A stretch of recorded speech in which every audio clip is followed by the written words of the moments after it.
بسم اللہ الرحمن الرحیم اعوذ باللہ من الشیطان الرجیم بسم اللہ الرحمن الرحیم السلام علیکم۔ آج آپ کا میزبان ڈاکٹر کاشف بشیر تفہیم القرآن سیریز کی قسط نمبر 103 کے ساتھ آپ کے سامنے حاضر خدمت ہے، جس میں ہم انشاءاللہ سورہ المائدہ کی آیت نمبر 109 سے آغاز کر رہے ہیں، اس شکر کے ساتھ کہ اللہ تعالیٰ نے جتنی بھی نعمتیں بنی نوع انسان کے لیے پیدا فرمائی ہیں اس کا لاکھ لاکھ شکر ہے، اور اس سے دعا ہے کہ وہ ہمیں اپنے نیک لوگوں میں شامل کرے جس پر اللہ تعالیٰ نے اپنا انعام فرمایا۔ بسم اللہ الرحمن الرحیم۔ یوم یجمع اللہ الرسل فیقول ماذا اجبتم قالوا لا علم لنا انک انت علام الغیوب۔ ترجمہ: جس روز اللہ سب رسولوں کو جمع کر کے پوچھے گا کہ تمہیں کیا جواب دیا گیا تو وہ عرض کریں گے کہ ہمیں کچھ علم نہیں، آپ ہی تمام پوشیدہ حقیقتوں کو جانتے ہیں۔ تفسیر میں آیا کہ جس روز سے مراد ہے قیامت کا دن، اور قیامت کے دن اسلام کی طرف جو دعوت تم نے دنیا کو دی تھی اس کا کیا جواب دنیا نے تمہیں دیا، یہ سوال اللہ تعالیٰ پوچھیں گے اپنے انبیاء سے، تو وہ عرض کریں گے کہ ہمیں کچھ علم نہیں، یعنی کہ ہم تو صرف اس محدود ظاہری جواب کو جانتے ہیں جو ہمیں اپنی زندگی میں ملتا ہوا محسوس ہوا، باقی رہا یہ کہ فی الحقیقت ہماری دعوت کا رد عمل کہاں کس صورت میں کتنا ہوا تو اس کا صحیح علم آپ کے سوا کسی کو نہیں ہو سکتا۔ اذ قال اللہ یا عیسی ابن مریم اذکر نعمتی علیک وعلی والدتک اذ ایدتک بروح القدس تکلم الناس فی المہد وکہلا وَإِذْ عَلَّمْتُكَ الْكِتَابَ وَالْحِكْمَةَ وَالتَّوْرَاةَ وَالْإِنْجِيلَ وَإِذْ تَخْلُقُ مِنَ الطِّينِ كَهَيْئَةِ الطَّيْرِ بِإِذْنِي فَتَنفُخُ فِيهَا فَتَكُونُ طَيْرًا بِإِذْنِي وَتُبْرِئُ الْأَكْمَحَ وَالْأَبْرَصَ بِإِذْنِي وَإِذْ تُخْرِجُ الْمَوْتَى بِإِذْنِي وَإِذْ كَفَفْتُ بَنِي إِسْرَائِيلَ عَنْكَ إِذْ جِئْتَهُمْ بِالْبَيِّنَاتِ فَقَالَ الَّذِينَ كَفَرُوا مِنْهُمْ إِنْ هَذَا إِلَّا سِحْرٌ مُبِينٌ۔ ترجمہ: پھر تصور کرو اس موقع کا جب اللہ فرمائے گا کہ اے مریم کے بیٹے عیسیٰ، یاد کر میری اس نعمت کو جو میں نے تجھے اور تیری ماں کو عطا کی تھی، میں نے روح پاک سے تیری مدد کی، تو گہوارے میں بھی لوگوں سے باتیں کرتا تھا اور بڑی عمر کو پہنچ کر بھی میں نے تجھ کو کتاب اور حکمت اور تورات اور انجیل کی تعلیم دی، تو میرے حکم سے مٹی کا پتلا پرندے کی شکل کا بناتا اور اس میں پھونکتا تھا اور وہ میرے حکم سے پرندہ بن جاتا تھا، تو مادرزاد اندھے اور کوڑی کو میرے حکم سے اچھا کرتا تھا، تو مردوں کو میرے حکم سے نکالتا تھا، پھر جب تو بنی اسرائیل کے پاس صریح نشانیاں لے کر پہنچا اور جو لوگ ان میں سے منکر حق تھے انہوں نے کہا کہ یہ نشانیاں جادوگری کے سوا اور کچھ نہیں ہیں، تو میں نے ہی تجھے ان سے بچایا۔ تفسیر میں آیا آیت کے اول حصے میں پھر تصور کرو اس موقع کا جب اللہ فرمائے گا، یعنی کہ ابتدائی سوال تمام رسولوں سے جو پچھلی آیت میں ہوا بحیثیت مجموعی ہوگا، پھر ایک ایک رسول سے الگ الگ شہادت لی جائے گی، جیسا کہ قرآن مجید میں متعدد مقامات پر تبصریح ارشاد ہوا ہے۔ اس سلسلے میں حضرت عیسیٰ علیہ السلام سے جو سوال کیا جائے گا وہ یہاں بطور خاص نقل کیا جا رہا ہے۔ اس کے بعد آیت میں آیا کہ تو مردوں کو میرے حکم سے نکالتا تھا، یعنی حالت موت سے نکال کر زندگی کی حالت میں لاتا تھا۔ وَإِذْ أَوْحَيْتُ إِلَى الْحَوَارِيِّينَ أَنْ آمِنُوا بِي وَبِرَسُولِي قَالُوا آمَنَّا وَاشْهَدْ بِأَنَّنَا مُسْلِمُونَ۔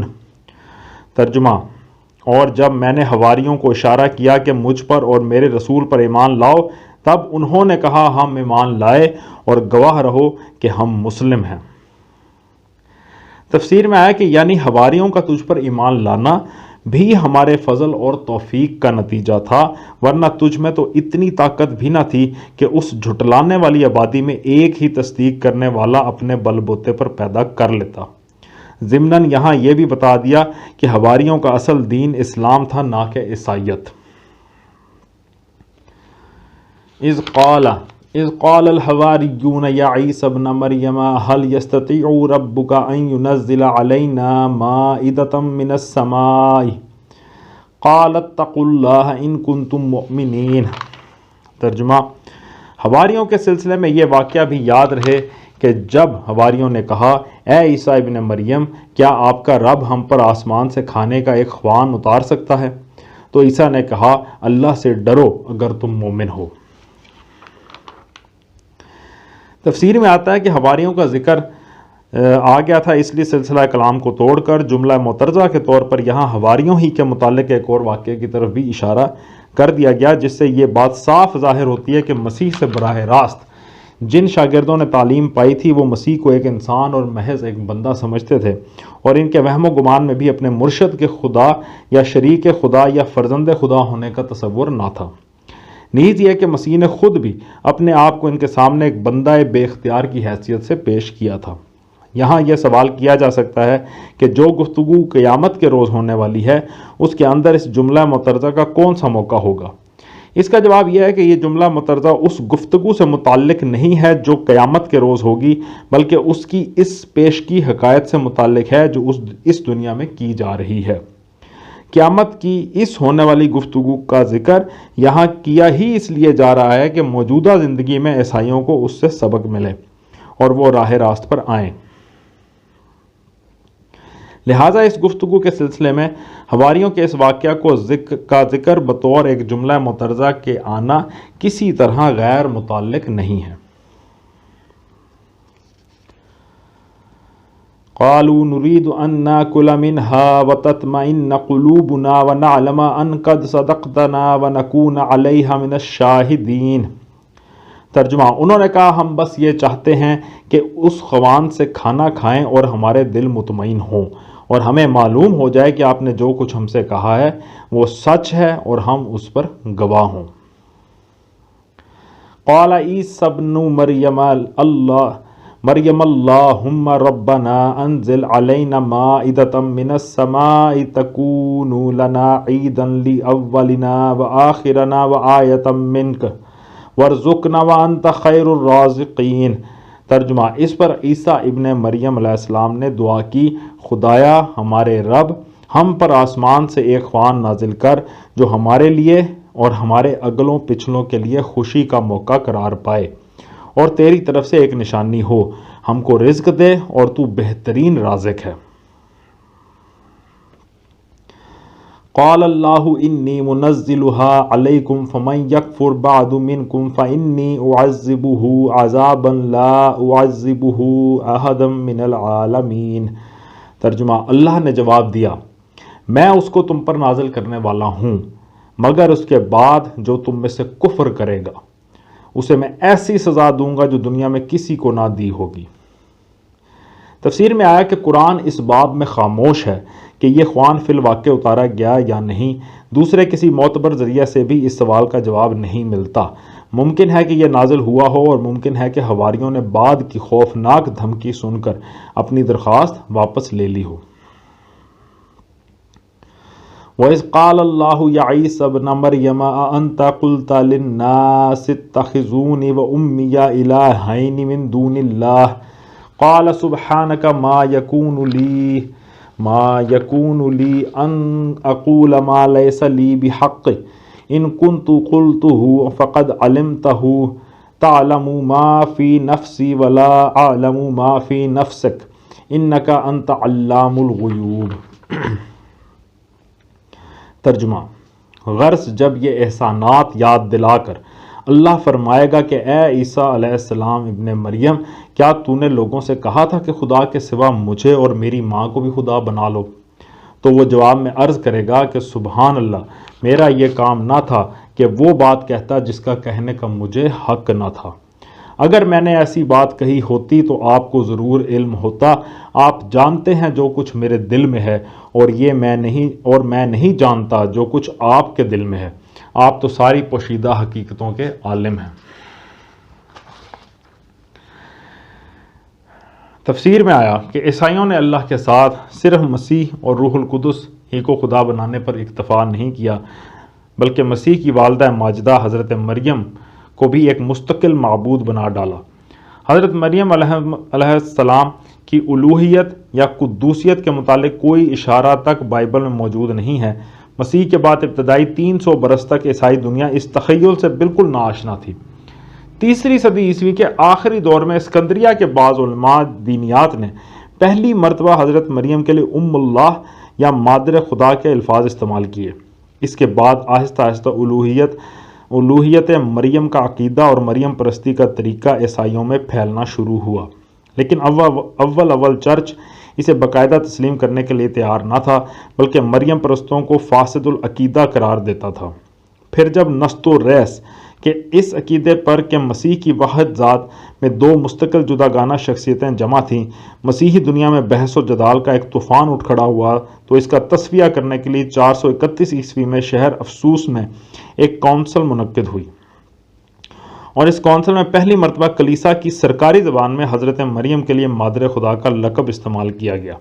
اس کا نتیجہ یہ ہوا کہ مریم پرستی کا جو مرض اب تک کلیسا کے باہر پھیل رہا تھا، وہ اس کے بعد کلیسا کے اندر بھی تیزی کے ساتھ پھیلنے لگا، حتیٰ کہ نزول قرآن کے زمانے تک پہنچتے پہنچتے حضرت مریم اتنی بڑی دیوی بن گئیں کہ باپ، بیٹا اور روح القدس تینوں ان کے سامنے ہیچ ہو گئے۔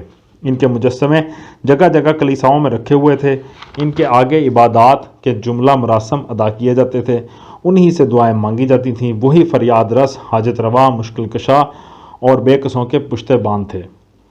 اور ایک مسیحی بندے کے لیے سب سے بڑا ذریعہ اعتماد اگر کوئی تھا تو وہ یہ تھا کہ مادر خدا کی حمایت و سرپرستی اسے حاصل ہو۔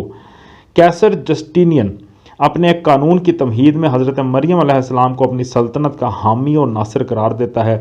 اس کا مشہور جنرل نرسیس میدان جنگ میں حضرت مریم علیہ السلام سے ہدایت و رہنمائی طلب کرتا ہے۔ نبی صلی اللہ علیہ وآلہ وسلم کے ہم عصر کیسر ہرقل نے اپنے جھنڈے پر مادر خدا کی تصویر بنا رکھی تھی، اور اسے یقین تھا کہ اس تصویر کی برکت سے یہ جھنڈا سرنگوں نہ ہوگا۔ اگرچہ بعد کی صدیوں میں تحریک اصلاح کے اثر سے پروٹسٹنٹ عیسائیوں نے مریم پرستی کے خلاف شدت سے آواز اٹھائی، لیکن رومن کیتھولک کلیسا آج تک اس مسلک پر قائم ہے۔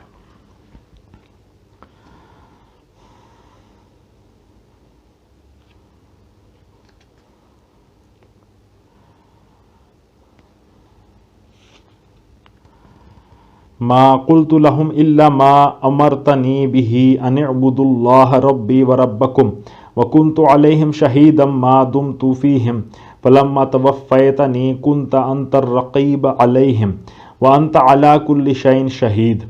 ترجمہ: میں نے ان سے اس کے سوا کچھ نہیں کہا جس کا آپ نے حکم دیا تھا، یہ کہ اللہ کی بندگی کرو جو میرا رب بھی ہے اور تمہارا رب بھی۔ میں اسی وقت تک ان کا نگراں تھا جب تک کہ میں ان کے درمیان تھا۔ جب آپ نے مجھے واپس بلا لیا تو آپ ان پر نگراں تھے، اور آپ تو ساری ہی چیزوں پر نگراں ہیں۔